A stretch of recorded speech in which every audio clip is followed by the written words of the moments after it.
ರಾಯಚೂರು ಮಂದಿಗೆಲ್ಲ ನನ್ನ ನಮಸ್ಕಾರಗಳು. Welcome back to my YouTube channel.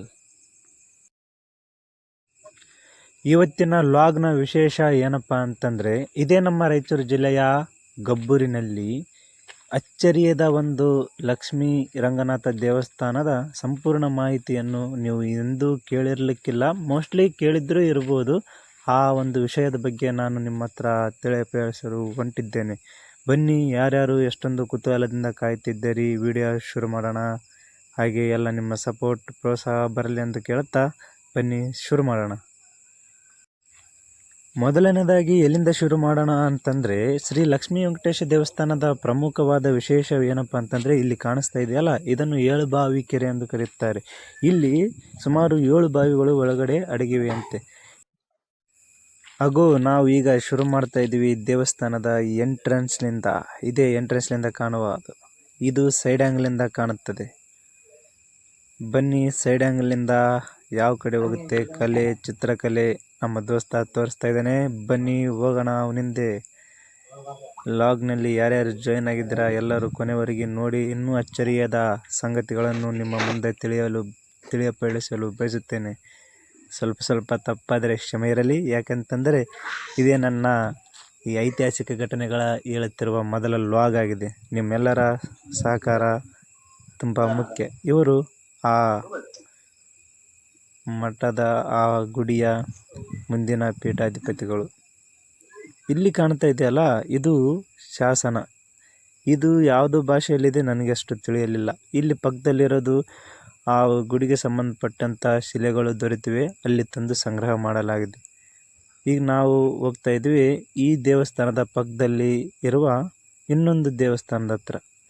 ಈ ದೇವಸ್ಥಾನಕ್ಕೆ ಒಂದು ಇತಿಹಾಸ ಇದೆಯಪ್ಪ ಅಂತಂದರೆ, ಹಂಪಿ ಮತ್ತು ಇಲ್ಲಿ ಎರಡನ್ನೂ ಹೋಲಿಸಲಾಗುತ್ತದೆ. ಏನಪ್ಪ ಅಂತಂದರೆ, ಹಂಪಿಯಲ್ಲಿ ಇರೋ ದೇವಸ್ಥಾನಕ್ಕಿಂತ ಇಲ್ಲಿ ಒಂದು ದೇವಸ್ಥಾನ ಹೆಚ್ಚಿದೆ ಅಂತೆ. ಹಂಪಿಯ ಹಾಳೆರಲ್ಲ, ಅಲ್ಲಿ ಒಂದು ಕೂರಿಗೆ ಜಾಗ ಹೆಚ್ಚಿದಂತೆ ಇಲ್ಲಿ ಒಂದು ಕೂರಿಗೆ ಜಾಗ ಕಮ್ಮಿ ಇದೆ ಅಂತೆ. ಇದು ಇಲ್ಲಿನ ವಿಶೇಷತೆ. ಈಗ ತಾನೇ ಹಿಂದೆ ಹೋದ ಬಸವಣ್ಣಂದು ಚರಿತ್ರೆ ಏನಪ್ಪ ಅಂತಂದರೆ, ಅವರು ವರ್ಷ 1 ಇಂಚಿನಂತೆ ಕಲ್ಲು, ಆ ಬಸವಣ್ಣನ ಕಲ್ಲು ಬೆಳೀತಾ ಇತ್ತಂತೆ. ಯಾವಾಗ ನಮ್ಮ ಗಬ್ಬೂರು ತಾತನವರು ಆ ಬಸವಣ್ಣನ ಬಾಲದಿಂದೆ ರಾಡ್ ಹಾಕ್ತಾರಂತ ಆರಿ, ಆವಾಗ ಅದು ಕಲ್ಲು ಬೆಳೆಯೋದು ನಿಂತಿದೆ ಅಂತ ವಾಡಿಕೆ ಇಲ್ಲಿನ ಜನರ ಬಾಯಿಂದ ತಿಳಿದು ಬಂದ ಸಂಗತಿಯಾಗಿದೆ.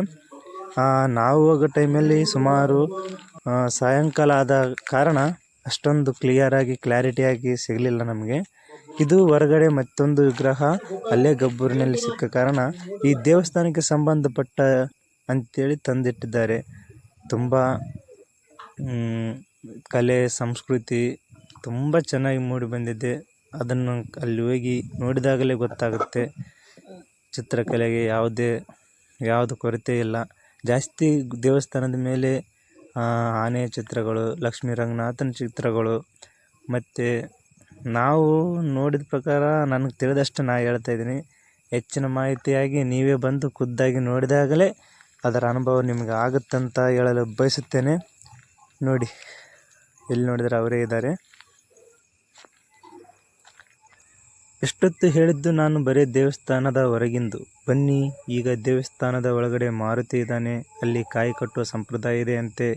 ಮತ್ತು ಈ ಕಡೆ ಶಿವನ ಮುಂದೆ ನಂದಿಯ ವಿಗ್ರಹವನ್ನು ನೋಡಲು ಸಹ ಕಾಣಬಹುದು. ಮತ್ತು ಈ ದೇವಸ್ಥಾನದ ದೇವರ ಮೂರ್ತಿಯ ವಿಶೇಷ ಏನಪ್ಪ ಅಂತಂದರೆ, ಇಲ್ಲಿ ನೋಡಿ, ಇದೆಲ್ಲ ದೀಪ ಹಾಕೋದು ಮತ್ತು ಮೇಲ್ಗಡೆ ಆ ಗೋಪುರದ ಮೇಲ್ಗಡೆ ಕಾಣುವ ರೀತಿ ಇದು. ದೇವಸ್ಥಾನದ ಅತಿ ಮುಖ್ಯವಾದ ವಿಷಯ ಏನಪ್ಪ ಅಂತಂದರೆ, ಈ ವಿಗ್ರಹದ ಮೇಲಿನಿಂದ ತಣ್ಣೀರನ್ನು ಹಾಕಿದಾಗ ಕೆಳಗೆ ಬರುವಷ್ಟರಲ್ಲಿ ಬಿಸಿ ನೀರಾಗಿ ಬರುತ್ತಂತೆ. ಅದೇ ಈ ದೇವಸ್ಥಾನದ ಸ್ಪೆಷಾಲಿಟಿ. ಮತ್ತು ಇಲ್ಲಿ ನಾನು ಒಬ್ಬರ ಬಾಯಲ್ಲಿಂದ ಕೇಳಿದ ಪ್ರಕಾರ ಎಷ್ಟೋ ಕೆಳಗೆ ಗುಹೆಗಳು ಮುಚ್ಚಿ ಹೋಗಿವೆ ಅಂತೆ. ಅಂದರೆ ಇಲ್ಲಿಂದ ಸುರಂಗ ಮಾರ್ಗಗಳು ಕೊರೆದಿದ್ದಾರಂತೆ. ಅವು ಕೆಲವೊಂದು ತಲ್ಲಿಗೆ ಹಂಪಿಗೆ ಹೋಗಿ ಮುಟ್ತವಂತೆ, ಇನ್ನು ಕೆಲವು ಕಡೆಗೆ ಮುಟ್ತವಂತೆ. ಮತ್ತು ಇಲ್ಲಿ ಬಬ್ರವಾಹನನ ವಾಸಸ್ಥಳನೂ ಇದೇ ಆಗಿತ್ತಂತೆ. ಅರ್ಜುನನು ಭೇಟಿ ಕೊಟ್ಟಿದ್ದಂತೆ ಇಲ್ಲಿಗೆ. ಇತಿಹಾಸದ ಪುಟ ತೆಗೆದರೆ ಮೊದಲು ನಮ್ಮ ಈ ಸಾಮ್ರಾಜ್ಯ ಏನು ಯಾವುದಕ್ಕೂ ಕಮ್ಮಿ ಇರಲಿಲ್ಲ ಅಂತೆ. ಆ ಥರದ ಸ್ಥಳ ಈ ನಮ್ಮ ಗಬ್ಬೂರಿನಲ್ಲಿ ಕಾಣಬಹುದು. ಇದೇ ವಿಡಿಯೋದ ಇಲ್ಲಿ ಕೊನೆಯದಾಗಿ ನಾನು ಅಲ್ಲಿ ಒಂದು ಸುರಂಗ ಭೂಮಿಯಲ್ಲಿ ಏನು ಕೊರೆದಿರುತ್ತಾರಲ್ಲ ಅದು ಮುಚ್ಚಿರೋದನ್ನ ನಾನು ಇದರಲ್ಲಿ ತೋರಿಸಲು ಬಯಸುತ್ತೇನೆ.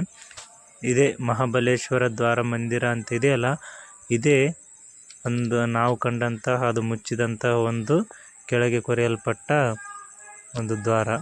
ಇಲ್ಲಿ ಈಗ ಅದು ಮುಚ್ಚಿ ಬಾವಲಿಗಳ ಸಂತತಿಯಾಗಿದೆ. ಸೊ ಫೈನಲಿ ಲಾಗ್ ಹೇಗಿತ್ತು ಗೆಳೆಯರೇ? ಏನೋ ಅಲ್ಪ ಸ್ವಲ್ಪ ಬಂದಷ್ಟು ನಿಮ್ಮ ಮುಂದೆ ಶೇರ್ ಮಾಡಲು ಇಷ್ಟಪಟ್ಟಿದ್ದೇನೆ. ಇಷ್ಟವಾದರೆ ದಯವಿಟ್ಟು ಒಂದು ಲೈಕ್ ಮಾಡಿ, ಶೇರ್ ಮಾಡಿ. ಎಲ್ಲೆಲ್ಲಿ ತಪ್ಪುಗಳಾಗಿವೆ ಒಂದು